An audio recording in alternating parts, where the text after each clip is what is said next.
Oi, gente, boa noite. Bem-vindos ao nosso podcast. Eu me chamo Isadora, estou aqui hoje com as nossas colegas Laura, Jamile e Elizabeth. Vamos falar sobre um pouquinho do autismo, do espectro do autismo na vida adulta, né? E hoje chamamos uma convidada super especial, que é a Ismar Ferreira. Ela vai se apresentar um pouquinho. Desde já agradeço pela disponibilidade, né, por estar presente e fazer um pouquinho de trabalho com a gente. Pode ficar à vontade, Ismar, o espaço é seu também. Olá, é um prazer estar aqui com todo mundo, né? Primeiro quero agradecer à instituição, também à professora Marjorie, né, por abrir essa oportunidade aí acadêmica. Agradecer também a Isadora, a Beth, a Jamile, a Laura, né, por estar compartilhando esse momento que é tão importante, né, falar sobre esse tema do transtorno do espectro do autismo, principalmente sobre a vida adulta, que não é tão trabalhado, né, na nossa sociedade. Quando fala do autismo, a gente pensa muito sobre a criança, né? A gente não pensa muito sobre esse sujeito na sua vida adulta, né? Então, é um prazer estar aqui com vocês. Vamos contribuir e aí crescendo nos nossos caminhos, né? Sim, a me apresentar, né? Eu sou Esmar, sou psicóloga há mais ou menos 15 anos, é, tenho algumas pós-graduações na área de neuropsicologia, saúde pública, políticas públicas, clínica, né? Venho atuando na clínica e nas políticas públicas. Tenho mestrado pela UFC em políticas públicas e atuo principalmente na neuropsicologia. Então, estou aí para contribuir no que for possível nesse momento aqui com vocês. Tá. Você poderia definir para a gente como ocorre o autismo no contexto da vida adulta? Porque, como você falou, muito é falado na mídia, né, sobre quais são as características do autismo durante a infância. Boa parte da população, mesmo que seja com base no senso comum, ela tem algumas informações, né, de como é o autismo na infância. E dentro da vida adulta, né, entra contextos de trabalho, de relacionamentos, de faculdade. Contextos que não são explorados na infância, né. Então você poderia falar um pouco pra gente de como, esses sintomas do autismo, eles são apresentados na vida adulta? Certo. Está tendo alguma interferenciazinha, né? Mas, então, a primeira coisa importante é que a gente não pega autismo, né? A gente não vira um autista, né? O autismo, ele acompanha a gente desde o nascimento, isso é muito importante, né? A questão é que alguns adultos, eles, por algum motivo, né, acabam não tendo esse diagnóstico durante a sua vida, e, por muitas vezes, acabam tendo esse diagnóstico na vida adulta, né? Ou resolvem se cuidar melhor, têm oportunidade de se cuidar melhor na vida adulta. É, o autismo, ele é muito pensado, né, enquanto contexto infantil, né? Na vida adulta, ele é como se o adulto soubesse se virar, então não precisa cuidar tanto, né? Mas o autismo, ele tem suas peculiaridades, né? Ele tem, por exemplo, a sensibilidade auditiva, ele tem as questões de reserva, né, social, as pessoas autistas, elas não conseguem estar com tantas pessoas, né? Tem algumas especificações que uma pessoa com espectro do autismo, elas sofrem. E às vezes as pessoas, a sociedade não consegue compreender muito, né? Quando criança, agora que está em alta, as pessoas começam a tratar melhor, mas quando adultas acham estranho, se isolam, né? Acham que é um adulto problemático, ou muitas vezes narcisista, né? Está muito na moda essa palavra também. E, por fim dizer, deixa por isso mesmo e acabou, né? Então são pessoas que geralmente vivem mais sozinhas, né? Entram em processos mais depressivos, né? Ou buscam ajuda e aí começam a compreender esse caminho, né? De que não é uma pessoa chata, de que não é um narcisista, mas que, na verdade, elas têm o espectro do autismo, e aí começa a se cuidar melhor, né? Você perguntou como definir, né, essa palavra definir, né, as principais dificuldades, elas se dão na comunicação, na interação social, na autonomia, né, há um processo bem difícil em relação à autonomia, né, a empregabilidade dessa pessoa, né, é difícil conseguir um trabalho, quando essa pessoa tem essa questão do espectro autismo, principalmente dependendo em que nível essa pessoa se encontra, né? As construções na vida afetiva é complicado também, né? Porque como ela não consegue ter essa continuidade, né, no encontro, essa questão da comunicação, então geralmente é difícil manter relacionamentos, né?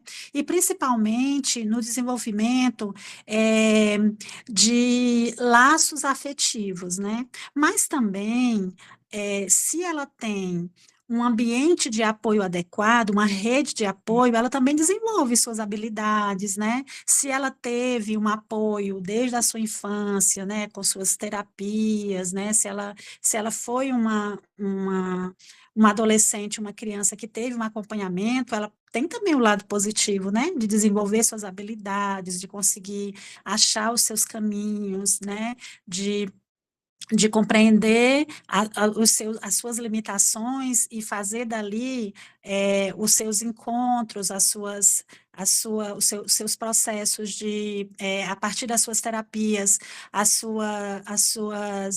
não ver tudo um fracasso, né? Mas perceber que não são fracassos e sim limitações, e com isso treinar, né? Sua audição, os seus momentos, não vou entrar numa crise, então, peraí, deixa eu ver até onde posso ir. Então, as habilidades vão ajudando esse sujeito a poder ir um pouco mais longe, né? Então, temos sim grandes referências aí com autismo que conseguiram seguir seus caminhos e ter suas participações sociais, profissões, né?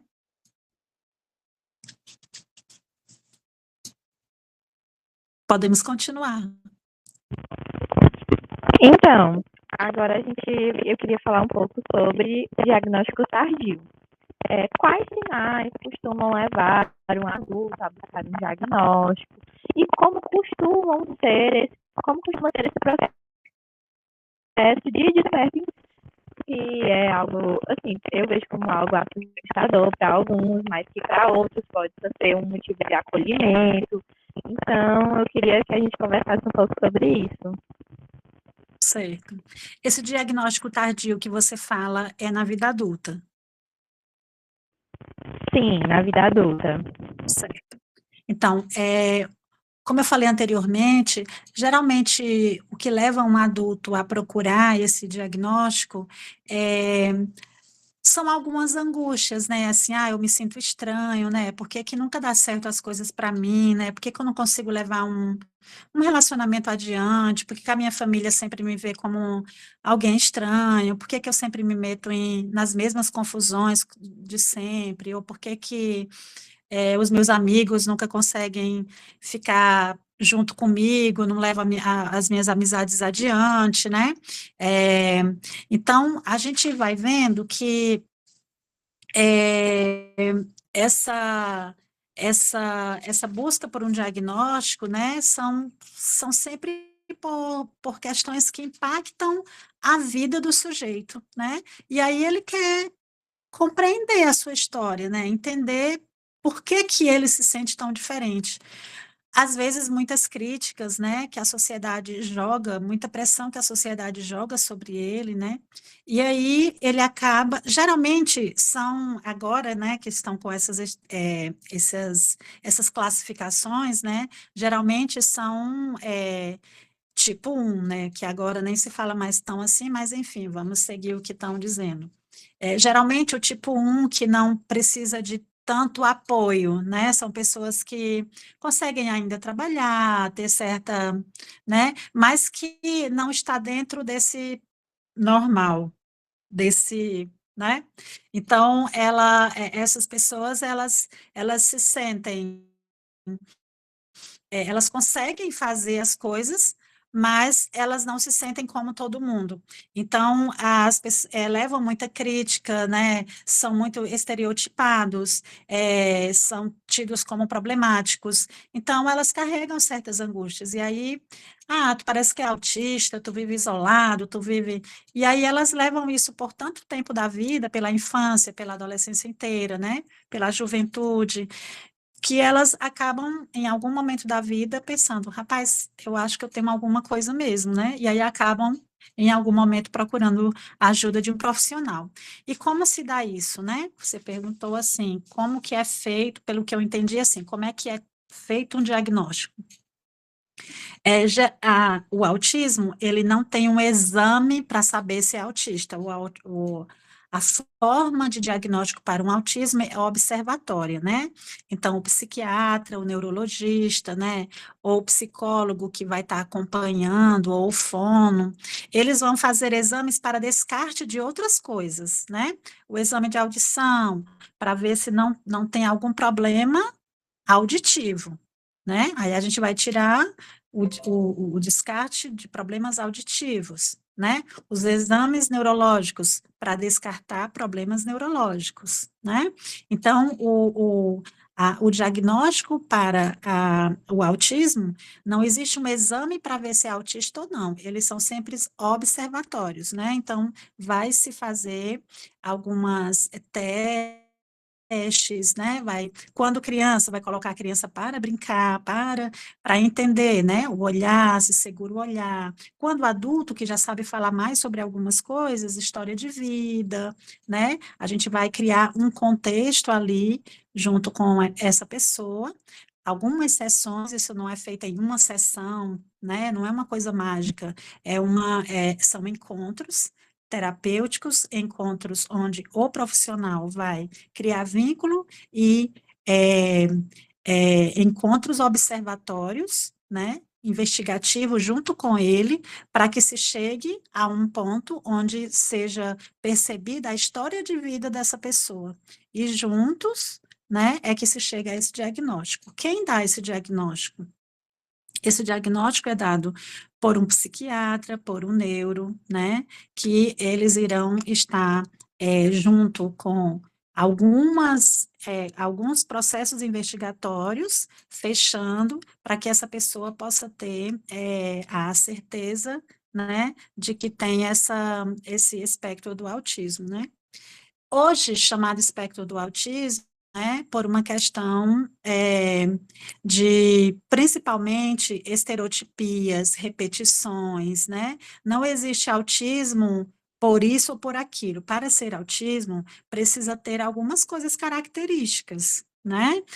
Tu parece que é autista. Por quê? Por causa de... Não. Existe algumas coisas que são relevantes, que precisa existir, né? Como problemas repetitivos, né, que são as estereotipias, né, as sensibilidades, né, então essa pessoa ela vai precisar passar por uma triagem, né, por várias sessões observatórias e também, né, os contextos aí próprios de pessoas, né, que existem aí dentro do DCM-4 e do CID, para a gente poder compreender se sim, ela tem autismo, ou se seriam outras coisas, como o TDAH, como outras questões aí que também podem se confundir aí com a questão do autismo, né? Nós temos muito diagnóstico aí que vem sendo dado, né? E que às vezes, equivocadamente, que precisam ter muita atenção, né? Não é só num sentar, no bater de olho, que você pode diagnosticar uma pessoa com autismo ou não, né? Porque precisa ser realmente observado com calma, ver a história de vida dessa pessoa, né? Para poder, junto aí, até mesmo com a família dessa pessoa, para compreender aí, e junto com ele e com a família, traçar um diagnóstico. Não é porque ele é adulto que não precisa, inclusive, das referências familiares, né? Respondi? Sim, e você trouxe pontos muito importantes. E assim, é comum a gente ouvir das pessoas que às vezes estão nas redes sociais e vejam alguns conteúdos relacionados sobre o autismo, como esse que a gente está produzindo agora, e tende a desconfiar, como foi falado sobre os estereótipos. Nossa, será que eu tenho? Será que eu não tenho? Então, assim, quando a pessoa ela vai até a psicóloga, até o atendimento, assim, tem, como eu falei no começo, dos impactos, né? Tanto na sensação, que pode dar uma sensação de alívio ou pode trazer uma sensação de dor, de o que foi vivido, ou por ser vivido sem compreensão, por não ter um nome para dar para o que era sentido, e também tem um apoio adequado, né? Então, eu acho que falar sobre o diagnóstico tardio é muito importante, porque ele pode ser de várias, pode vir dessas duas formas, como uma sensação de ufa, agora eu tenho como seguir outros caminhos e ir melhorando cada vez mais minha qualidade de vida, ou uma sensação de tipo assim, ai meu Deus, e agora? Eu estou estereotipado, as pessoas vão me ver Sim, o nome autismo encaixado na minha testa. Então, sim. realmente é muito importante a gente falar sobre esse tema. Obrigada. Pronto. Aí mesmo a outra pergunta que a gente tinha para te fazer quais são os principais desafios enfrentados por adultos no espectro e em áreas, né, como o trabalho, relacionamentos, essas áreas que, assim, são um pouco polêmicas, né? Se puder responder. Sim. Como a Laura bem falou, quando a gente recebe esse diagnóstico, né, tardio, né, ou mesmo na infância, na infância é mais para os pais, né, na adolescência a gente está ali meio sem entender muito, mas na vida adulta, esse diagnóstico tardio, ele vai trazer um alívio, porque eu vou entender muitas coisas, mas também um pouco de luto, né? Porque vai impactar exatamente nessa pergunta que você traz agora, né? Como é isso no ambiente de trabalho, né? Como é que eu enfrento o mundo, apesar de sempre ter vivido todas essas coisas, mas não tinha um nome, agora tem um nome, né? Eu sou alguém, né, com espectro do autismo, né? Como é que eu me comporto? Eu sempre me comportei, mas e agora como é que eu me comporto, né? Com esse nome, com essa nomenclatura aqui na minha cara, né? Eu coloco isso no meu currículo ou não, né? Como é isso aqui, né? Mas, assim, as principais dificuldades, vou falar uma agorinha para vocês, quer ver? O IBGE, todo ano faz o censo, né? A gente não vê o censo, né? Todo ano não, tem um tempo aí que ele vai fazendo o censo. Mas somente agora, em 2025, olha só que coisa interessante, somente agora em 2025 ele incluiu sobre os autistas. Então, só agora a gente tem uma dimensão de quantas pessoas com espectro do autismo a gente tem no Ceará. Olha só, 2025. O que que isso representa para a gente? Que a gente não tem política pública para essas pessoas, né? Para as meninas jovens como vocês, que têm o espectro do autismo, qual é o lugar delas na faculdade? Qual a possibilidade delas conseguirem um estágio, né? Quantas delas podem fazer psicologia? Para onde elas irão? Se para a gente é difícil, se para vocês é difícil um estágio, como serão para elas, né? Então, a gente está falando de política pública, né? A gente está falando de jovem aprendiz, a gente não está falando nem de cota, porque nem existe cota para eles, entende? A gente está falando de uma questão que ela é muito maior que isso, porque aí a gente vai falar de novo de dificuldades, como, por exemplo, relacionamento no trabalho, que é difícil para a gente tem medo de fazer um estágio e não saber o que fazer como estagiária, né? Não dá aquele medinho assim, né? Meu Deus, e aí o que é que eu vou fazer no meu primeiro dia de estágio? O que é que eu digo? Onde eu boto minha mão? Né? Imagine para essas pessoas. Então, o censo, ele trouxe uma realidade muito grande para nós, assim. Não tinha, essas pessoas, elas não eram nem contadas. Nem crianças, nem jovens, nem adolescentes, nem adultos, né?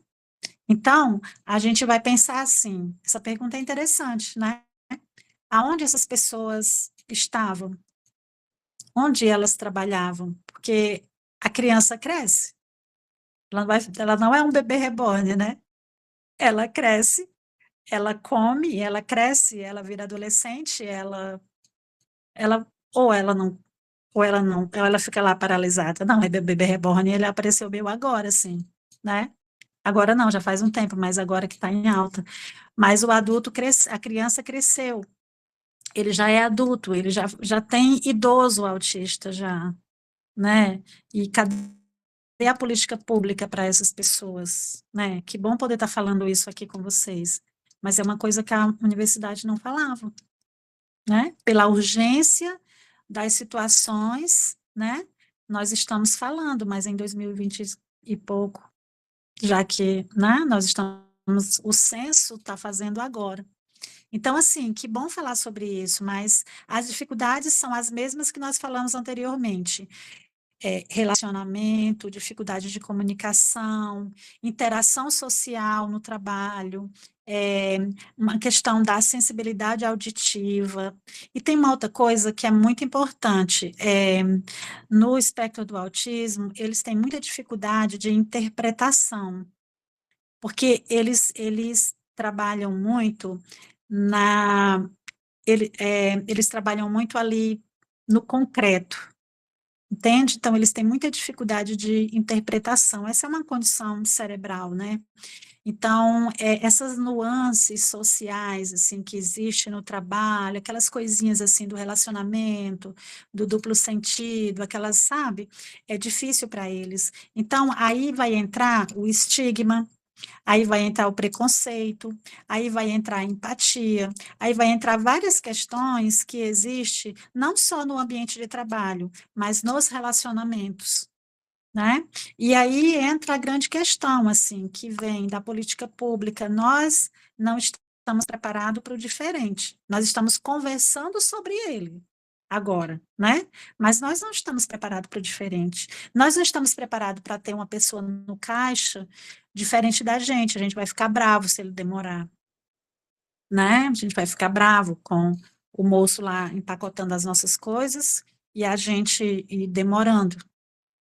Então, nós não estamos preparados para o diferente, nós estamos falando sobre ele, e essa é uma questão de política pública, né? Então, a gente precisa caminhar um pouco mais para que as coisas sejam levadas mais a contento, mais a sério, né? Não só pelos nossos políticos, falar de política pública não é só sobre os nossos políticos, é sobre nós, né? Mais abertura, falar mais sobre isso nas nossas universidades, nas nossas faculdades, entre a nossa família, entre nossos amigos, entre nós, né?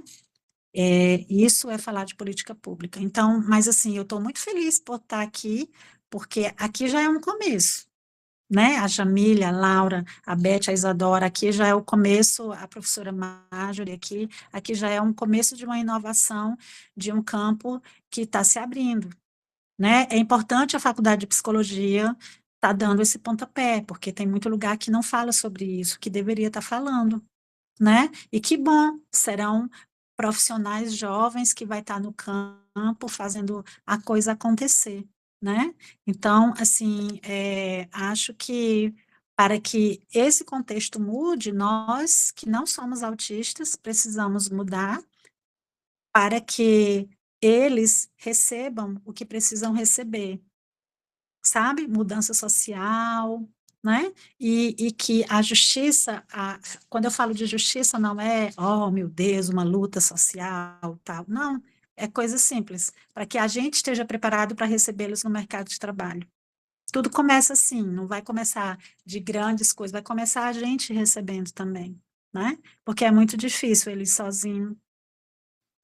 Não adianta eles fazerem terapia, irem para fono, os pais levarem, se a sociedade, nós, não quiser recebê-los.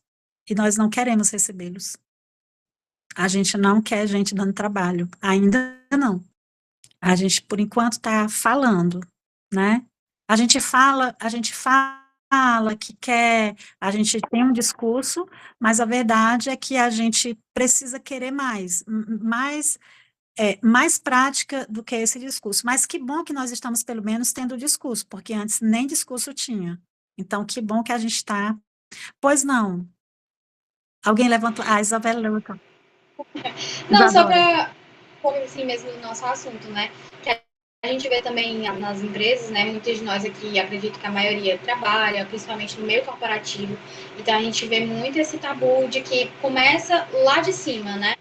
Por exemplo, em grandes empresas, normalmente as porcentagens de pessoas contratadas para as empresas de PCD é mínima, né?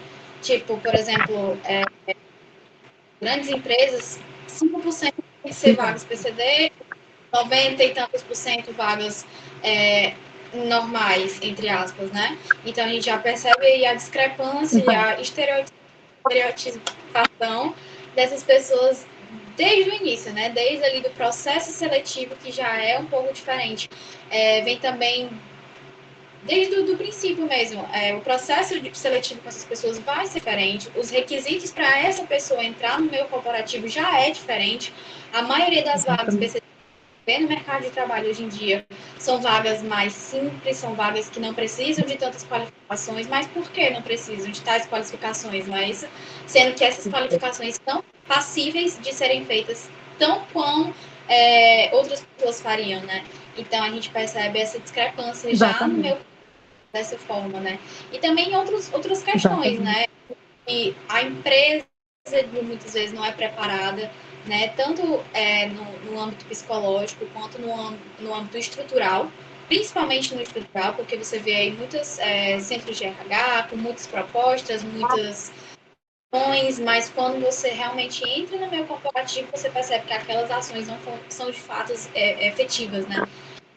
Muito, principalmente em relação a pessoas com deficiência de locomoção, né? Pessoas que usam cadeira de rodas, esse tipo de coisa, porque você percebe que muitas empresas não têm estrutura para receber essas pessoas. Quem dirá uma estrutura para dar um auxílio psicológico, um auxílio de, enfim, fazer com que essas pessoas de fato sejam acolhidas e de fato sejam vistas como um todo, né? Então é muito importante, como você falou, é muito importante a gente estar falando disso aqui agora, porque a gente acredita muito que a mudança ela não é rápida, né? Como você disse, ela não é repentina, mas estamos em 2025 e pela primeira vez a mulher aplicou isso, né? E talvez, quem sabe, em 2026, 2027, 2028, outras coisas estarão aplicadas, porque hoje nós estamos fazendo um pouco desse movimento, né? E o movimento começa com a gente, vai sendo aplicado nas nossas casas, talvez nas nossas famílias, nos nossos amigos próximos.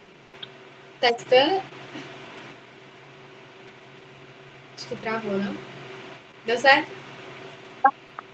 Pronto. Mas que nem você falou, né? O movimento ele começa aqui agora, não aguardar pela pessoa que possui a deficiência, a pessoa que possui o espectro, para ela se movimentar, mas a gente fazer a nossa parte, como a gente está, assim, de certa forma, a nossa parte está sendo feita aqui, né? A gente está falando sobre o assunto, esse assunto vai ser transmitido para outras pessoas e por nós mesmos, né? Dentro da nossa casa, nossas famílias, nossos amigos próximos. Então, é realmente levar essa quebra onde a gente for e visando realmente o além, né? Porque existem coisas muito maiores, muito além da nossa orçada, por assim se dizer, né? Mas que só realmente fazendo de pouquinho em pouquinho, passinho, é que nem aquele ditado, né? Passinhos de bebê, de pouquinho em pouquinho a gente vai conquistando e vai garantindo mais acessibilidade para essas pessoas, né? Exatamente. A questão não é a gente. Estão me ouvindo? A questão não é a gente trazer uma revolta e não é sobre isso, né? A revolução não é essa. A revolução é a gente ir mudando um pouquinho o nosso mundo, sabe? Você já viu, por exemplo, algum PCD cego? Não tem. Eles não aceitam pessoas cegas, entende? E como elas vão trabalhar? É uma deficiência, entende? Mas a sociedade não vê isso, não é? Então, assim, são coisas que a gente vai ficando em silêncio, sabe? Vai passando, vai indo, né? Mas eu acho super interessante, porque sobre o espectro do autismo, muita coisa vem acontecendo, e o que eu acho mais interessante é que o diferente está chegando perto da gente. Hoje, todo mundo tem alguém com espectro do autismo pertinho, assim. É um primo, é um tio, é um vizinho, é um amigo, sabe? Antes a gente tinha muito medo do diferente, porque estava mais longe. Era só meio ameaçador, sei lá. Mas hoje, o diferente está chegando pertinho.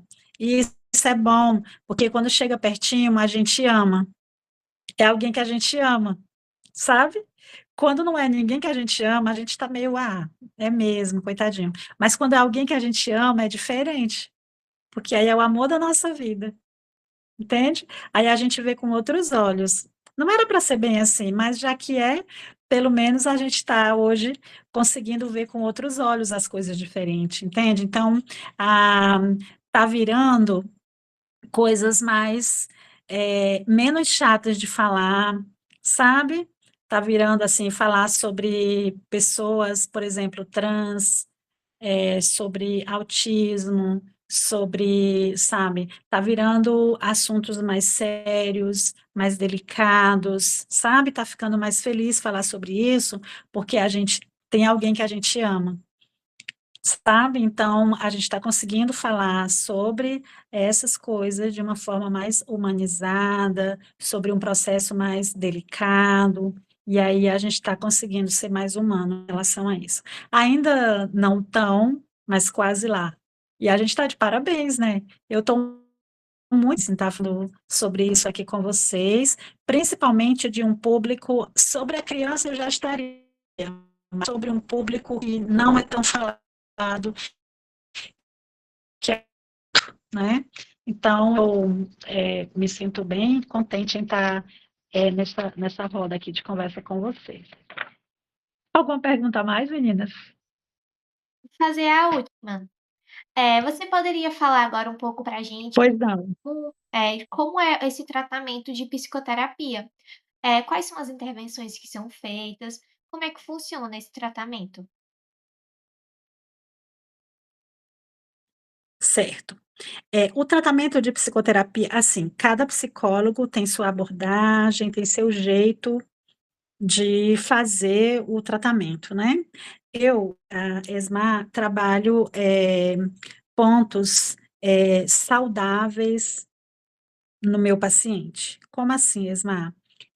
Trabalho autoestima, trabalho pontos que ele não consegue ver, trabalho afirmação, trabalho sequências de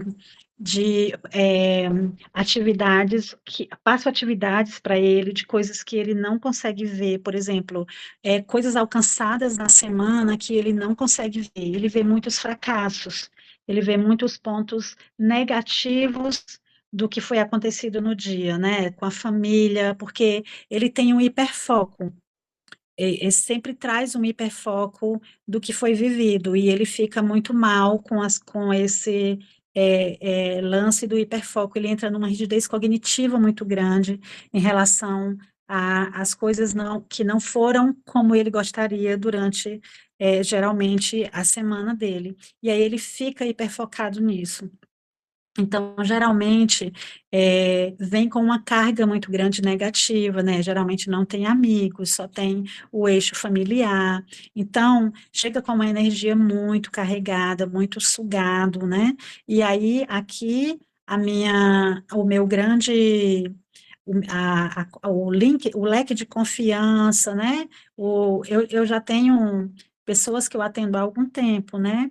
Que aí vem a confiança, vem esse vínculo que é estabelecido comigo, e o que eu faço aqui é traçar os aspectos positivos, né? Então, geralmente, eles contam o tempo para vir na terapia, quando chegam, conversam muito, desabam sobre o que aconteceu, né?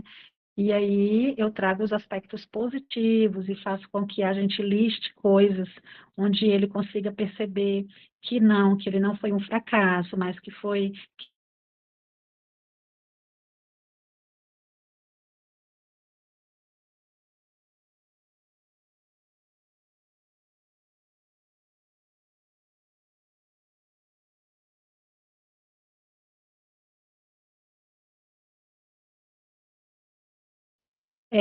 Traçar novos focos, né? Não é uma coisa simples para a gente, pode ser, mas para eles não são coisas simples, é difícil sair de uma crise, é difícil sair de um único pensamento, né? Às vezes leva semanas, até que ele consiga traçar novas metas, novos focos, né?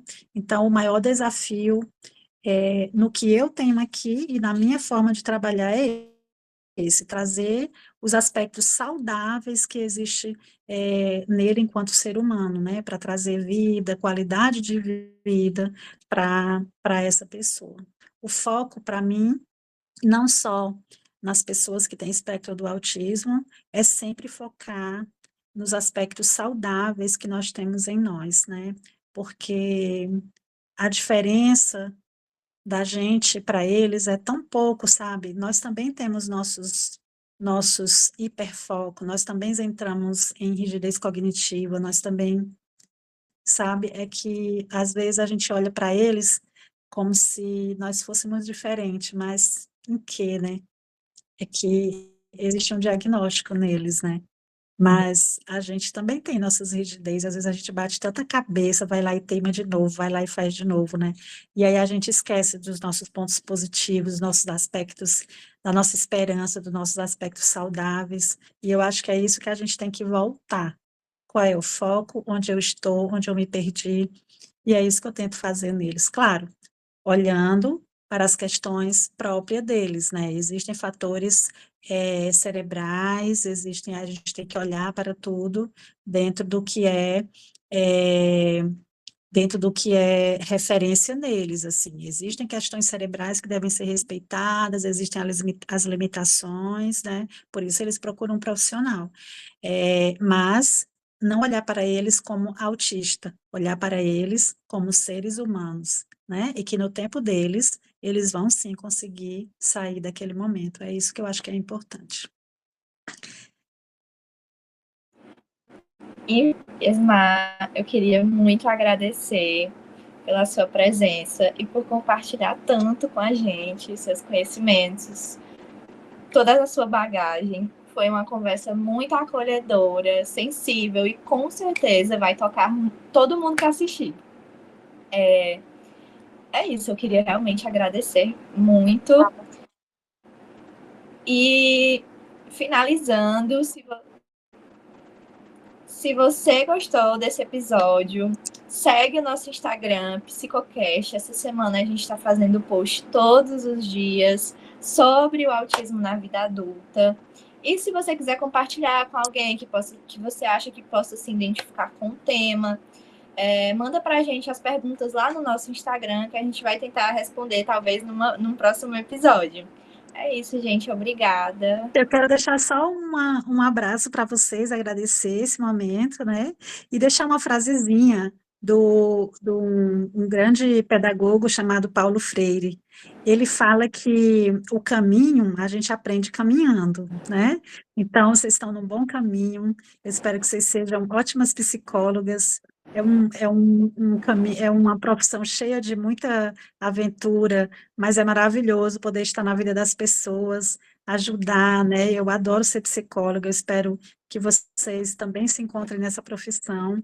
E Paulo Freire, ele fala isso e ele tem muita razão. A gente não já sabe de tudo, a gente não sai da faculdade sabendo de tudo, muito pelo contrário.